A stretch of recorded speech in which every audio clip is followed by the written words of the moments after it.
A 2 de junho de 1913, Luigi Russolo estreou a sua Scoppiatori no Teatro Scorgi em Modena, um instrumento da família dos seus intonarumori criado para soar como um motor. O público não ficou impressionado com as suas pretensões sonoras futuristas. Entre as maiores críticas estavam as que se referiam a esta atuação como uma cacofonia carente de lógica e com uma estética elitista para impressionar burgueses. No entanto, a 11 de agosto, após Russolo com a ajuda de Piatti construírem uma orquestra de 16 intonarumori variados, conquistou os convidados presentes na Vila Rosa de Filippo Marinetti, onde tocou. Como descreve Francesco Chiangulo na sua velada futurista, Stravinsky saltou do divã como se estivesse a rebentar uma mola. Entretanto, o bailarino movia as suas pernas de profissional. Diaghilev dizia haha como uma codorniz surpreendida, o que para ele era o mais alto sinal de aprovação. Com os movimentos das suas pernas, o bailarino estava a tentar dizer que a estranha sinfonia era dançável, enquanto Marinetti, mais feliz do que nunca, mandou trazer chá, bolos e licores. Estas reações claramente opostas não são únicas no domínio do ruído, e Russolo já sabia que poderia ter esta recepção quando escreveu no seu manifesto L'arte dei rumori. Alguns dirão que o ruído é necessariamente desagradável para o ouvido. A objeção é inútil e não pretende refutá-la nem enumerar todos os ruídos delicados que dão sensações agradáveis. Para alguns o que é ruído, para outros não é. Para outros, ainda que seja ruído, não deixe de o ser só porque já não é. A sua denominação já transcendeu o estatuto de indesejabilidade e alguma coisa que pode continuar a ser chamada ruído, mesmo que seja esse o objetivo da sua missão. De facto, o próprio ruído é também a mais ruidosa das noções. No mundo pós-moderno há cada vez mais a necessidade de definir conceitos, dado que as perspectivas pessoais estão a ganhar mais protagonismo. Os ruídos são as ferramentas teóricas que são simultaneamente lentes para observar e transformar o mundo. Deste modo, as consequências de deturpar, seja conscientemente ou inconscientemente, são perigosas e vão para além da funcionalidade superficial. Contribuem para moldar culturas e para condicionar julgamentos. Para tal, é importante refletir sobre a ontologia do ruído, já que este pode ser utilizado para proporcionar uma aura de rigor técnico a um discurso, utilizado retoricamente para disfarçar impulsos provenientes de deseducação, como os preconceitos e as ideologias tribalistas. Para que não tenha essa reverberação metafórica associada e por outras tantas razões, faz definitivamente falta uma definição mais precisa, ainda que existam muitos autores que têm contribuído para negar essa distorção de conceito de ruído, cuja própria instabilidade é um exemplo de ruído epistemológico. Nuclearmente, o ruído é excesso. Em 1965, quando foi descoberta a radiação cósmica de fundo, foi classificada como ruído. Essa vibração residual no momento mais importante da nossa existência, que inicialmente se apresentou aos astrónomos Arno Penzias e Robert Wilson como interferência na recepção de sinais, acabou por revelar-se uma das fontes de informação mais valiosas da astronomia moderna. Mas foi também a primeira prova de que o ruído não é apenas um facto objetivo. O ruído ocorre em relação à percepção, tanto direta, ou seja, sensorial, como também uma sombra que ressoa dentro dos domínios pessoais onde deambula livremente. A ideia de ruído é condicionada pela perspectiva e experiência humana e, como não tem uma presença definida, pode ser assinalado por cada ser individualmente dependente da sua própria noção de ruído. Segundo uma abordagem sensorial, o ruído não é o mesmo que ruídos. Ruídos são sons que ainda não foram classificados e o ruído já tem essa classificação. Não é apenas um juízo, é também, e geralmente, uma reação negativa a um som ou um conjunto de sons. Em português temos ainda as palavras barulho e chinfrim que normalmente indicam a presença de um som ou de um conjunto de sons, como o nível de decibéis que no contexto em que lhes são atribuídas essas designações é excessivo e, portanto, também são ruído. No entanto, o ruído não precisa de ser alto para existir. Só precisa de ser indesejado ou não esperado. O cérebro de um astronauta isolado no espaço pode gerar sons internos. Isso enfatiza a autossuficiência do corpo na geração de som, mesmo em condições extremas de isolamento sonoro, como uma câmara anecoica. Em todo o sítio onde há ruído, ele está lá para ser ouvido, mesmo onde a arrogância humana acha que existe silêncios. Como já dizia John Cage, onde quer que estejamos, o que ouvimos é principalmente ruído. Quando o ignoramos, perturba-nos. Quando o escutamos, fascina-nos. Já no campo da percepção, o ruído não é apenas uma força que perturba o processamento de fenómenos, mas também uma anomalia que pula constantemente a fronteira entre o lógico e o absurdo. Convencionalmente, a sua existência é vista em função ao seu contexto e o processo de contemplá-lo anula-o na sua definição, ou seja, de acordo com as distinções tradicionais, o ruído só existe em relação ao que não é definido como sendo ruído. É o negativo do som intencional ou do som desejado e ao utilizá-lo deliberadamente, seja para o que for, faz com que deixe de ser ruído. Não é positivo. É perturbador e inquietante ou não é ruído. Contudo, o que se tentará demonstrar ao longo deste ensaio é que o ruído pode ser simultaneamente indesejado e funcional. A introdução de ruído num determinado conjunto de dados continua a ser uma ameaça à integridade da mensagem, é verdade. Mas seja qual for a perspectiva sobre um determinado assunto, a luta contra a estagnação ideológica passa inevitavelmente pela inserção de dados externos na informação. E mesmo que, eventualmente, esse excesso coincida com a definição tradicional de ruído, reconhecer a sua presença, seja tecnológica, cultural ou até emocional, é o primeiro passo para melhorar a clareza e eficácia da transmissão de qualquer mensagem. O ruído precisa de existir para ser reconhecido como ruído. Inicialmente associado ao incômodo acústico, o conceito de ruído expandiu-se para incluir qualquer forma de interferência indesejada em vários contextos e atualmente é usado em áreas de qualquer âmbito, desde as esferas científicas e técnicas até às humanidades e ciências sociais. Mesmo dentro do domínio acústico, existem vários tipos de ruído. Pode ser por saturação, por simultaneidade, por repetição e por não repetição, por intervenção e ainda residual. Na música, o gosto pessoal e a familiaridade podem influenciar fortemente a definição de ruído. Para alguns, a inaptidão é ruído. Tocar notas incorretas ou formas convencionalmente erradas de tocar podem ofender as delicadas sensibilidades do ouvinte conservador. As mentes tipicamente modernistas dir-nos-iam que os elementos primários da música são a melodia, a harmonia e o ritmo. Esta santíssima trindade foi novamente abalada em resposta à polémica mediática causada pelo comentador Ben Shapiro ao dizer que o rap não é música, dado que não combina esses três elementos. Se algo não pode ser considerado música por não coincidir com esta definição, ou simplesmente se essa definição é ou não é correta, não é relevante para esta discussão. No entanto, calculo que Shapiro não era conhecedor de que o compositor Henry Cowell já tinha demonstrado que o ruído é também um elemento natural da música, baseando-se nos princípios expostos pelo físico e médico alemão Hermann Helmholtz nas sensações tonais de 1863, um dos pilares da psicoacústica. Helmholtz fez uma distinção clara entre os tons musicais e o ruído. Por mais polémica que tenha posteriormente sido no panorama vanguardista, esta obra ajudou a definir a característica não repetitiva do ruído. Enquanto um tom puro e pitagórico é fundamentalmente regular, as variações de onda, também conhecidas como timbre, são criadas por irregularidades que contrastam com a periodicidade tonal. Um ruído é caracterizado pelas suas frequências não repetitivas e imprevisíveis, diferenciando-se assim dos tons musicais, sendo musicais só quando são integrados numa estrutura organizada para esse efeito. Logo, qualquer variação tímbrica é fundamentalmente considerada ruído, se não por indesejabilidade, no mínimo por incerteza, ainda que o carácter tímbrico dos instrumentos musicais, dentro das suas aplicações convencionais, seja quase sempre desejado. Cowell, ao escutar a obra Hyper Prism de Varese, começou a perceber o ruído de um modo diferente. Escreveu no seu ensaio The Joys of Noise de 1929, onde, após uma teorização sobre o timbre, referia que o ruído é como o sexo para a humanidade. É essencial, embora seja rudimensional. Concluiu também que o potencial enfático do ruído é o que provoca mais mudanças emocionais na música, ao passo que a resposta dos tons musicais é tão estável quanto a sua regularidade. Além disso, associou o ruído às bactérias benéficas que fermentam o leite e o transformam em queijo, que traz delícias musicais. Ou seja, se há música, se há mensagem ou um conjunto de dados no geral, há ruído. Ou ruído pelo risco de haver ruído, já que a própria expectativa de ruído pode também inserir elementos indesejáveis. Como diria Michel Serres no Parasite, estamos rodeados de ruído. E esse ruído é indistinguível, está fora. É o próprio mundo e está dentro, produzido por a nossa vida-corpo.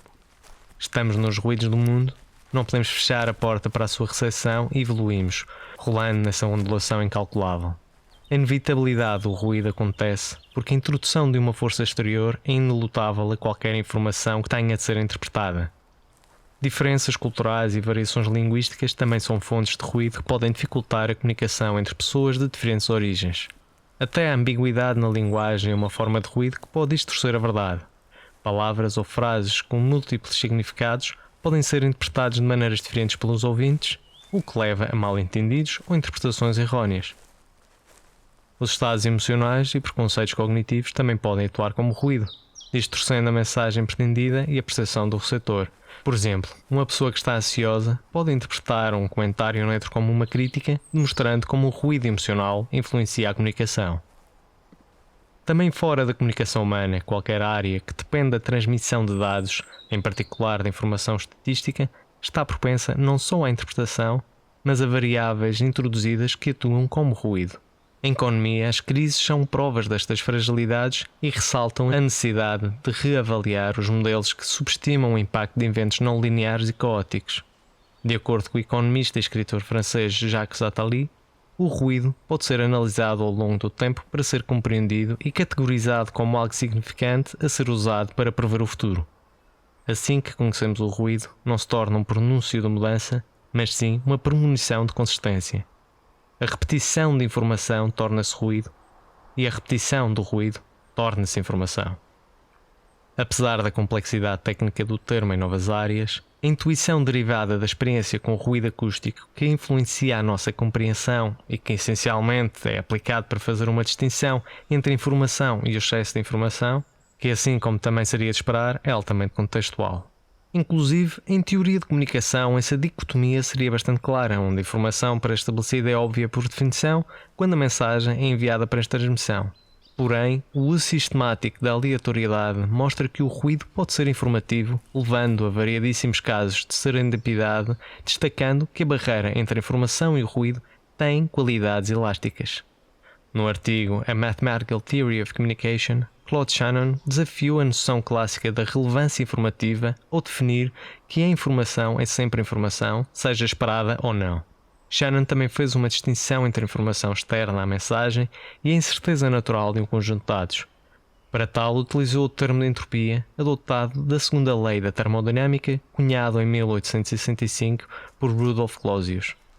De acordo com Shannon, a informação é todo um conjunto de dados numa determinada mensagem e a entropia é a medida da sua incerteza. É uma característica interna. Esse artigo, ao ser lançado posteriormente como um livro, contou com a contribuição de Warren Weaver, que expandiu as noções de Shannon para fora do mundo das telecomunicações e referiu que a entropia não é o mesmo que o ruído. O ruído é uma adição e a entropia é a imprevisibilidade da mensagem. Esta definição de Shannon e de Weaver parece contraditória, já que naturalmente associamos informação a algo que nos é adicionado para reduzir a incerteza. Seria de esperar que, ao expor estas ideias neste formato, a incerteza estaria a ser diminuída em relação à vossa noção de ruído. Mas as noções que aqui são propostas têm possíveis interações e falsa informação que podem ser desconhecidas pelo emissor, ou seja, um certo grau de entropia. E quanto mais é escrito, mais informação existirá e mais entropia terá esta mensagem. Para que a entropia não seja uma ameaça à plenitude, a mensagem passa pelo processo de tentar controlar essa incerteza, que no caso deste texto, passa por fazer uma investigação cuidadosa, conseguir boas referências e analisar profundamente cada rascunho. O controle da incerteza em teoria matemática da comunicação foi desenvolvido por Shannon com base nas formulações estatísticas de entropia molecular do século XIX de Ludwig Boltzmann. Mas Boltzmann via a entropia como o desvanecimento estatístico do nosso universo e o ruído como a ondulação das coisas, como por exemplo a vida na Terra. Para Boltzmann, o ruído não era algo externo, mas uma adição ao sistema, ao passo que a entropia era uma forma de subtração. Por outro lado, Shannon e Weaver sugeriram uma visão diferente. O ruído é sempre externo à mensagem, embora possa aumentar a quantidade de informação transmitida. Isso implica que algo inesperado não é necessariamente ruído. Por isso, uma das críticas mais frequentes ao trabalho de Shannon é a sua falta de atenção à relevância da informação.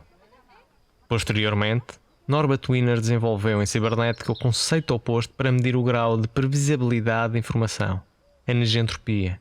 Para Wiener, a entropia é o mesmo que ruído, e a forma de saber a informação relevante numa determinada mensagem é medir o seu grau de negentropia, mesmo sabendo que controlar essa incerteza é também diminuir a liberdade de escolha.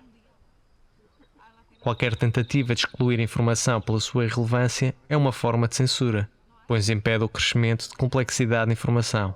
Contudo, a informação precisa de ser compreendida e a entropia e o ruído podem também romper com seu significado. Deste modo, a negentropia também pode oferecer uma forma de isolar, captar e isolar o potencial do ruído, de forma a gerar novos significados, possibilitando o avanço de conhecimento e adaptação ao aumento de complexidade da informação. Ao equilibrar todos estes conceitos, torna-se possível alcançar um estado de metaestabilidade. Introduzido por Simondon nos anos 60, o conceito de metaestabilidade é fundamental para compreender que a informação deve flutuar entre a dispersão entrópica e a rigidez estrutural para manter o seu potencial de transformação. O ruído, geralmente visto como um aumento não intencional de entropia, pode ter valor informacional positivo ou especificar a incerteza e aumentar a complexidade do sistema, contribuindo para a sua resiliência e capacidade de resposta em ambientes imprevisíveis. O ruído, neste contexto, pode ser visto como um fator que impulsiona essa oscilação, ajudando o sistema a evitar o equilíbrio, promovendo a adaptabilidade e a inovação. É a harmonia que permite um sistema evoluir sem desordem total. O ruído pode ser visto como um elemento exterior que contribui para essa transformação como um agente potencial de mudança e inovação em sistemas complexos. Como exemplos, temos o treino das redes neurais, onde o papel do ruído é um fator de metaestabilidade que melhora a robustez das redes contra várias perturbações, e a evolução da comunicação, onde o ruído se tornou uma força inescapável que a moldou e continua a moldar. Dentro do sistema Terra, o som é tão importante em proximidade como à distância, já que o principal objetivo do som é a espacialização e identificação de dimensões.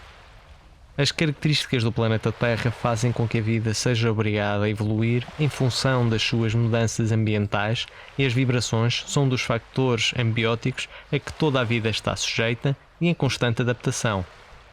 O ruído afeta tudo. Alguns insetos possuem estruturas auditivas que são afinadas para detectar apenas certas frequências de som e que são relevantes para a sua comunicação, ignorando ruídos de fundo irrelevantes. O ser humano habituado a lidar com o ruído também desenvolveu sistemas de filtragem, como o conhecido Cocktail Party Problem. Somos capazes de isolar fontes específicas dentro de um conjunto de dados para melhor interpretar a informação desejada. O córtex auditivo humano, aumentar o contraste do sinal para melhorar a detecção, distingue melhor a informação específica do restante ruído ambiental. Também a evolução trouxe certas consequências. Assim como somos naturalmente atraídos a detectar padrões em qualquer conjunto de dados e encontrar significado em ruídos, pode resultar em ilusões sonoras, conhecidas como pareidolas auditivas. Isso faz com que a comunicação humana seja vulnerável a distorções da verdade, tendo implicações profundas para a confiança, para a ética e também para a integridade das interações pessoais. Outra estratégia eficaz é a sincronização temporal. Certos organismos ajudam os seus comportamentos de comunicação para momentos do dia ou períodos onde o ruído ambiental é menor. Por exemplo, algumas aves cantam durante a madrugada ou o entardecer enquanto o ambiente é mais silencioso. Também nós fomos forçados a adaptar-nos ao ruído decorrente de certas mudanças sociais. Possivelmente o momento da nossa história que mais impacto teve na nossa sincronização temporal após a sedentarização no Neolítico foi a Revolução Industrial. Durante todo o percurso da evolução da comunicação humana, dificilmente havia uma percepção precisa do que seria o ruído. Havia ruídos, havia barulhos, mas o que se definia como ruído era o som que estava integrado no ambiente de fundo. A época em que podemos apontar como o derradeiro início da sensibilização do ruído é a Revolução Industrial. A industrialização impôs novos ruídos à vida cotidiana, com os trabalhadores sincronizados às atividades das fábricas e comboios, ou em vez dos ritmos naturais e sazonais com que tínhamos evoluído. Houve uma transformação de uma paisagem sonora rica e variada para uma paisagem dominada por um zumbido industrial constante, o que, segundo Murray Schafer, resultou numa perda de riqueza na experiência humana. O ruído, depois da Revolução Industrial, era associado à classe trabalhadora.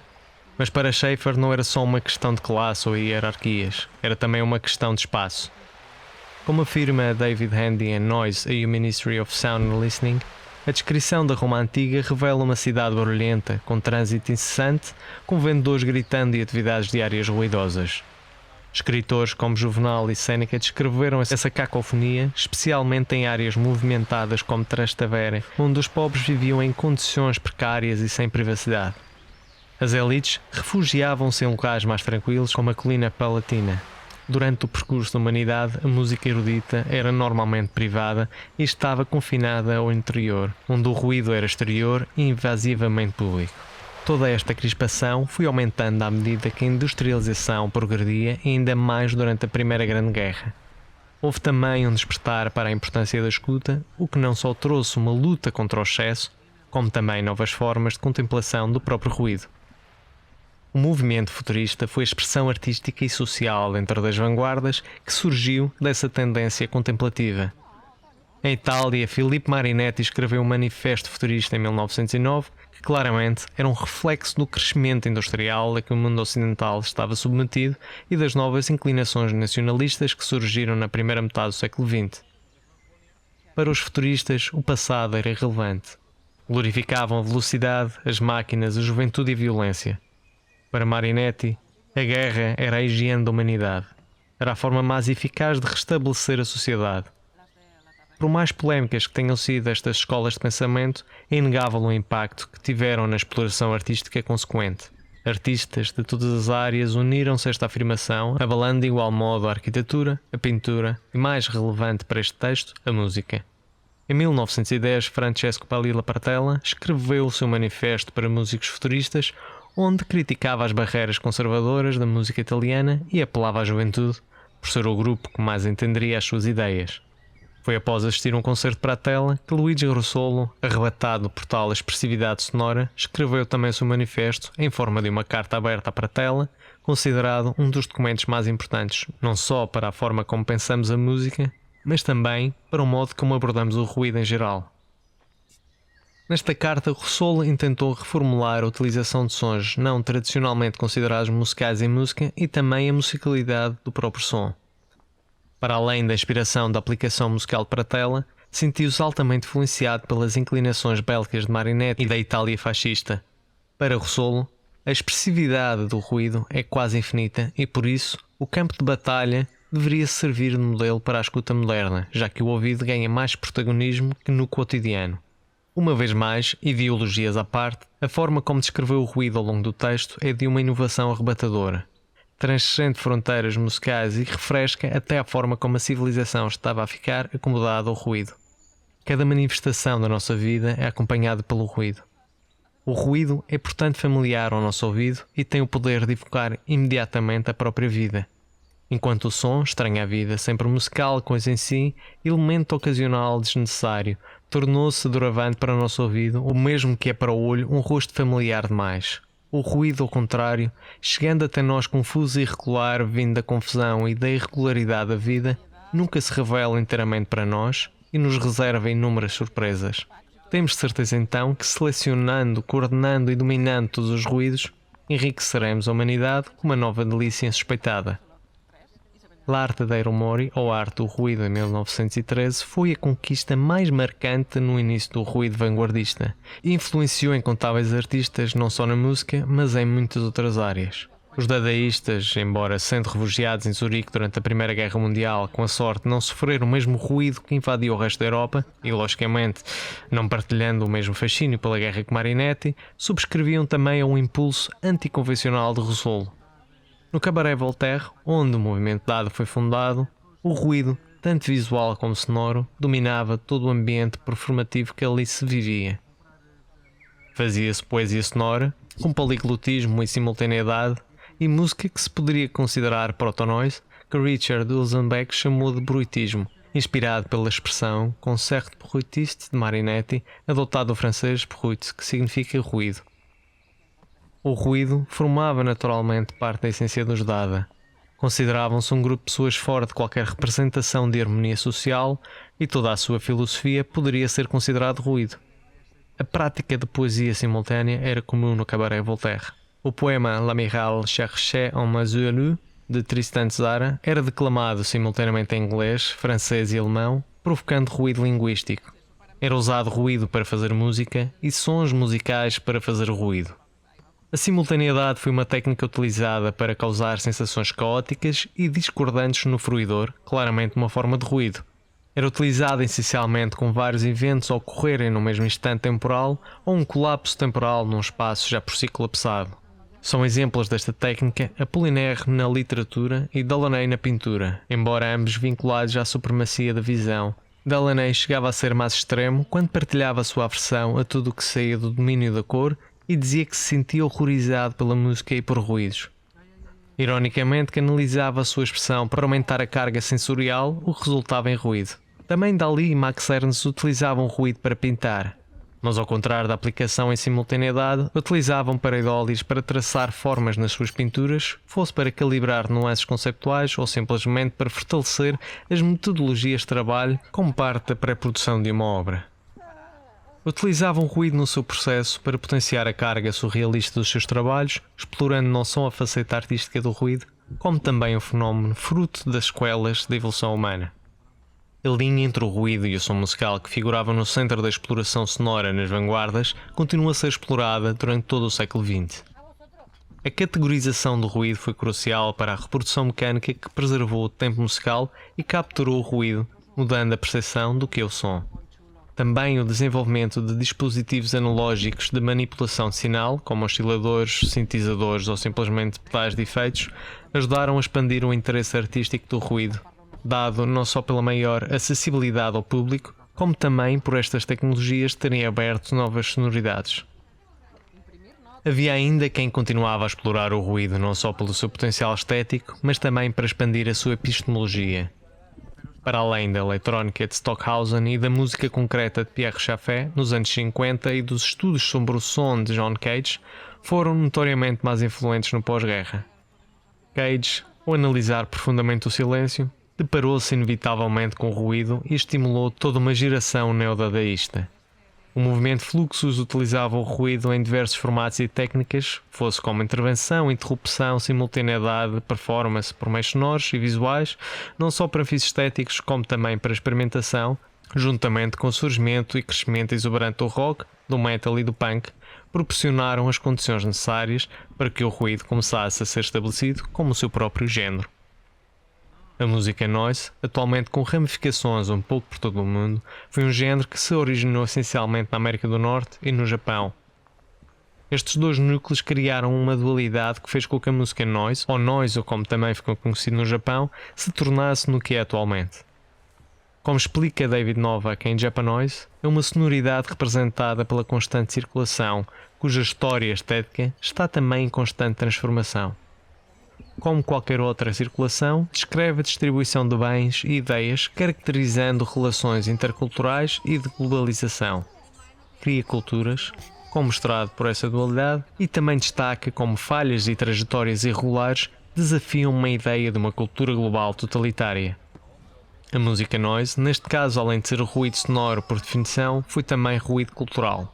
Foi uma força externa que impactou duas culturas que, por sua vez, também atuaram como ruído, numa retroalimentação que moldou um género que, curiosamente, ficou também conhecido pelo seu uso de feedback. Ainda que o panorama noise japonês fosse bastante diverso, categorizava-se por performances energéticas e arrojadas. Era tão diverso que muitos artistas, por muitos considerados noise, nem se consideravam dentro do género. Por exemplo, o álbum Soul Discharge dos Boredom combinava elementos de hardcore com música concreta, criando uma imagem que desafiava qualquer categorização. Havia discordâncias entre artistas, promotores, críticos ou simplesmente fãs se o noise deveria ser considerado um estilo musical ou simplesmente ruído.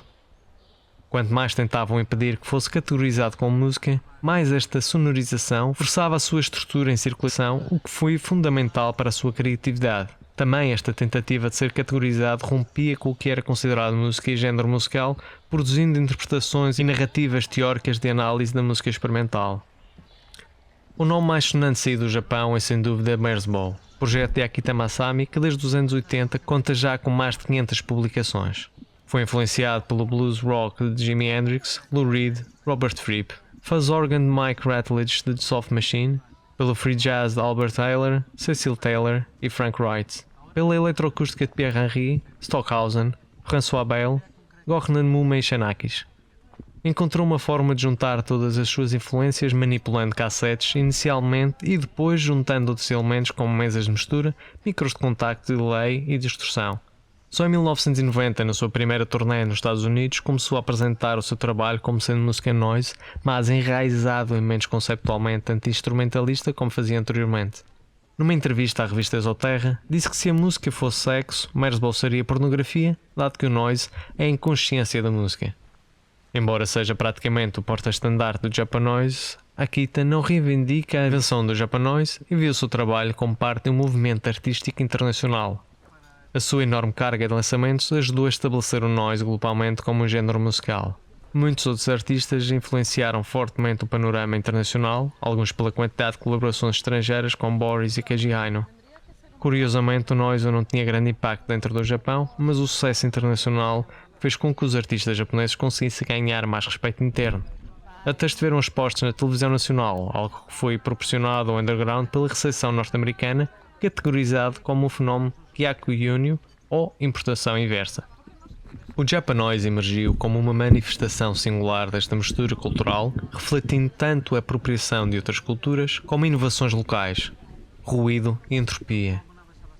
A chegada do noise japonês aos Estados Unidos diferenciou o noise que já lá existia, por exemplo Sonic Youth, transformando o termo noise em algo especialmente japonês com a criação do neologismo japanoise que reforçou o panorama japonês com muita influência.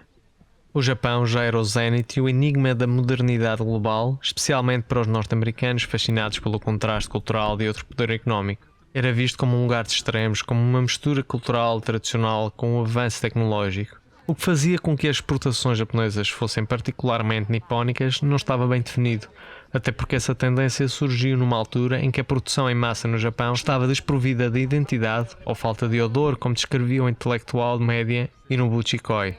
No entanto, à medida que o Cool Japan penetrava no mercado global, foram reintegradas atribuições de origem nos meios de comunicação japoneses, incluindo a cultura noise. A modernização cultural japonesa, frequentemente vista como espontânea, foi fortemente moldada pela apreciação ocidental, dado que depois da importação inversa, houve também um acolhimento do panorama norte-americano. Os canadianos Nihilistic Spasm Band, que são muitas vezes apelidados de padrinhos do noise, já atuavam e lançavam discos desde os anos 60, mas só nos anos 90 é que foram reconhecidos pelo movimento noise no Japão e contactados pela editora Alchemy Records para participarem numa compilação chamada The World Music. Já depois lançaram vários discos com a editora japonesa e inclusive organizaram várias digressões pelo Japão. Atualmente o noise tem ramificações que afetaram grande parte da música global, em alguns casos mais óbvios que outros, evidentemente. Contudo, as vertentes mais experimentais e mais puras, como o harsh noise, continuam a ter um público quase exclusivamente underground. O noise, ao estar distanciado do mainstream, demora tempo a ser assimilado, dando mais espaço para a reinterpretação e criatividade. Como diz David Novak, o noise não é um ruído sem sentido. É um fenómeno rico em significado que reflete e amplifica as distorções e complexidade do mundo contemporâneo. Ao ouvir noise, estamos sintonizando não apenas um som aparentemente caótico, mas sim um loop de feedback que conecta de volta às realidades distorcidas do nosso tempo. É uma experiência auditiva de imersão e transformação contínua.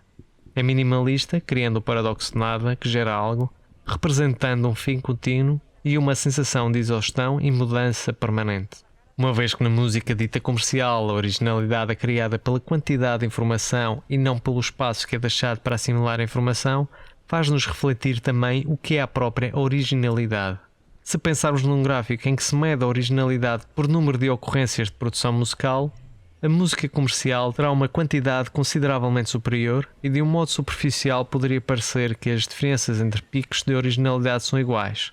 Contudo, ao longo do tempo, essa quantidade de produção leva a uma insensibilização ou a uma escuta regressiva, como diria Adorno. A escuta regressiva utilizada pela indústria a seu favor, nomeadamente plataformas como a Spotify, que lucram pela captação algorítmica de dados sobre hábitos de escuta. E já muito antes das aplicações algorítmicas, a própria música já era utilizada para condicionar hábitos de trabalho e de consumo de população, como música ambiente. Noção que inclusive foi de certa forma inspirada pela Musique d'Immeulement de Henri Satie. Obviamente estas técnicas de recolha de informação para manipular o consumo não são exclusivas da indústria musical. Qualquer empresa que esteja no topo da sua área terá os seus métodos de análise de dados para recolher dados sobre os seus utilizadores de modo a maximizar o lucro. Isso passa, em muitos casos, por estimular hábitos de consumo a seu favor, sendo também esta uma forma de ruído. O ruído dá e o ruído tira, e é inevitável. E é a inevitabilidade do ruído que faz com que sejamos obrigados a aceitá-lo e a adaptar-nos à sua presença. Mas como em muitos outros casos, a arrogância e o egoísmo humanos esticam a sua interferência a níveis que excedem os saudáveis. Obviamente o ruído excessivo é visto como uma forma de poluição, que não afeta apenas o aparelho auditivo, mas também o desempenho cognitivo e a participação social. A Organização Mundial da Saúde reconhece o ruído como ameaça pública, com grande parte da população da União Europeia exposta a níveis de ruído que excedem os limites confortáveis para audição e descanso, especialmente devido ao trânsito. No ano Epistemology of Noise, Cecile Malaspina refere que a poluição sonora é comparável à poluição química em termos de efeitos adversos cumulativos para a saúde. Inclui problemas como a perda auditiva, dificuldade de aprendizagem e até aumento de comportamento agressivo. Murray Schafer estimava que o soundscape global estava a aumentar em média entre meio a 1 decibel por ano, e isso deve-se tanto à nossa falta de empatia pelo próximo, como também pelo meio ambiente. Mesmo em muitos casos, quando existe a queixa de que o ruído perturba a tranquilidade da floresta quando estamos a passear, sentimos que o que está a ser perturbado é em realidade o nosso passeio, um fenómeno cultural exclusivamente humano. A ecologia acústica procura limitar o ruído, especialmente o ruído humano que interfere com a paisagem sonora do mundo, basicamente refutando a veneração de Rousseau pela indústria e tecnologia como criadores de ruído. Porém, como refere Paul Lagarty, os defensores da ecologia acústica são vistos pelas suas ideias baseadas em retrocessos e passados perdidos, em uma purificação do presente e rejeição dos sons novos, onde o som só pode ser aceito dentro do seu contexto. Mary Thompson critica essa abordagem como moralmente estética e dualista, que rotula o ruído como mau em contraste ao silêncio que é bom, idealizando a natureza como harmoniosa e digna de escuta. Os artistas sonoros são a vanguarda criativa da ecologia acústica, responsáveis por abrir os nossos ouvidos, libertando-os da simples audição para um ato disciplinado de escuta que estimula a compreensão e sensibilidade de discernir o que é som natural da poluição sonora. Contudo, a poluição por ruído vai para além do domínio sonoro. À medida que a tecnologia evolui mais rápido que nos adaptamos globalmente ao seu progresso, surgem cada vez mais formas de ruído ligadas essencialmente ao modo como o ser humano comum processa a informação a que está exposto. Michio Kaku diz que o ser humano já alcançou o primeiro meio de comunicação de uma civilização de classe 1 na escala de Kardashev, a internet. Todavia, de acordo com os cálculos de Carl Sagan, só somos uma civilização de classe 0.7, fazendo com que tenhamos uma ferramenta demasiado avançada para o nosso estatuto como sociedade. Michio Kaku estima que também só alcançaremos a classe 1 em 2100, o que faz com que ainda tenhamos uma boa caminhada até nos adaptarmos completamente a esta nova realidade. O ser humano claramente ainda não está preparado, não só para a quantidade de informação que a internet oferece, como também para as cifras de receptores que cada voz pode alcançar. No mundo pré-internet, mas com alguma globalidade, os fenómenos pós-modernos já podiam ser observados e os principais pensadores neste campo precederam a era cibernética. Contudo, a internet abriu torneiras de que a nossa civilização jamais tinha agachado para beber. É tal pressão que a humanidade não só bebe, como se afoga, e absorver a informação clara torna-se extraordinariamente complicado. E ainda existe a questão da pureza da informação. Como é que num mundo saturado por ruído informativo podemos comprovar a veracidade das fontes? Não só a manipulação de informação está em crescimento constante, como também a percepção humana joga um fator protagonista na interpretação da realidade no mundo de pós-verdades. Jean Baudrillard, nos simulacros e simulações, diz o seguinte: o real é produzido a partir de células miniaturizadas, matrizes e bancos de memória, modelos de controle, e pode ser reproduzido infinitas vezes a partir deles. Já não precisa ser racional, dado que já não se mede a si próprio em relação a um instante ideal ou negativo. Na verdade, já não é realmente uma realidade, dado que o âmbito imaginário já não a envolve. É o hiperreal produzido por uma síntese radiante de modelos conspiratórios num hiperespaço desprovido de atmosfera. Durante toda a história da evolução humana, o que é real tem sofrido uma transformação persistente. Como animais, os nossos sentidos evoluíram para proporcionar interações coerentes com o nosso ambiente, mas também para filtrar os dados captados pelos nossos sentidos de modo a não sofrermos uma overdose de informação. Ou seja, Não só o nosso acesso à realidade está significativamente limitado pela nossa condição humana, como também as nossas percepções individuais e coletivas estão sujeitas a variadíssimos fatores e modelam a forma como interpretamos a realidade que processamos. Tudo isto se simplifica com mais acesso à informação. Quanto mais informação, mais entropia e mais ruído, o que nos impede, por mais inteligentes e adaptados que estejamos, de ter uma noção clara e definida do que é verdadeiramente real. Uma das consequências desta atonalidade é definitivamente a deturpação de conceitos de consenso praticamente geral, ou até de teorias que se supunham globalmente aceites pela comunidade científica estão a ser questionadas devido à interpretação errada e, muito honestamente, à arrogância ingênua que a realidade comum à humanidade pode ser moldada em função das emoções pessoais diante de um determinado assunto. Simultaneamente, os algoritmos, ao tentarem controlar o ruído, filtram a informação que não é relevante para o utilizador, contribuindo para que a população tenha a falsa sensação de que toda a informação existente está de acordo com as suas crenças. Ou seja, controlar esse ruído deste modo é também estimular a falta de pensamento crítico. E à medida que a inteligência artificial avance, a quantidade de informação só aumentará e é atualmente incalculável a quantidade de informação que poderá ser criada e processada quando tivermos computadores quânticos a albergar essa inteligência artificial. Cada vez existirá mais informação. E com mais informação, mais ruído. Apesar disso, sinto-me cautelosamente otimista. A arrogância humana necessita ser sacudida de vez em quando para deixar entrar novos conceitos e poder progredir. A nossa racionalidade tenta sempre domesticar, castigar ou ignorar o ruído, mas existem inúmeros exemplos de que foi da saída da convenção estabelecida que existiu uma evolução de conhecimento. Um exemplo clássico é o quinto postulado de Euclides, cuja impossibilidade de prova levou ao desenvolvimento da geometria não euclidiana por Lobachevsky e se obtiveram as teorias de Einstein.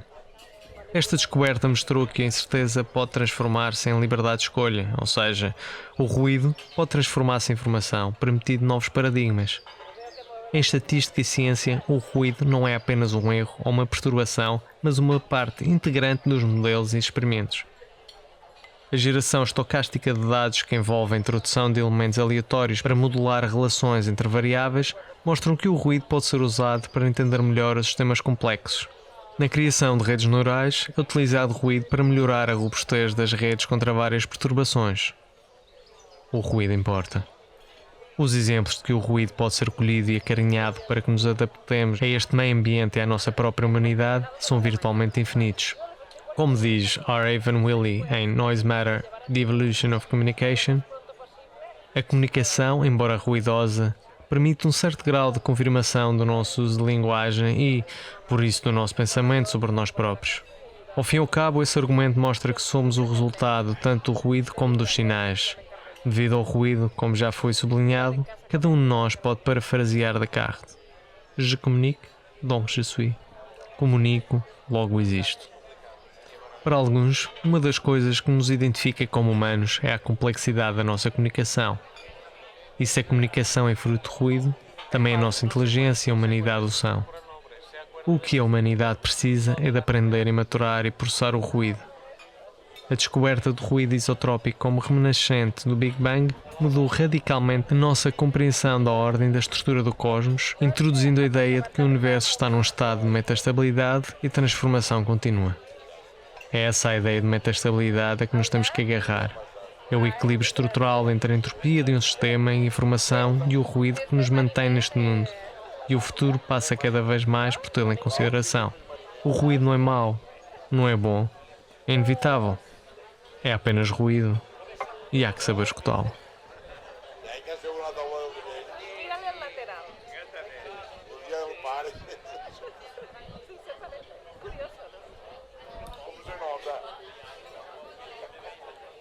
Pues demà saps a qui hem de tornar a portar al veterinari? El gat. El gat és de vegada? Doncs ja el deixarem arreglat per llavors. Ah, i si torna a passar això?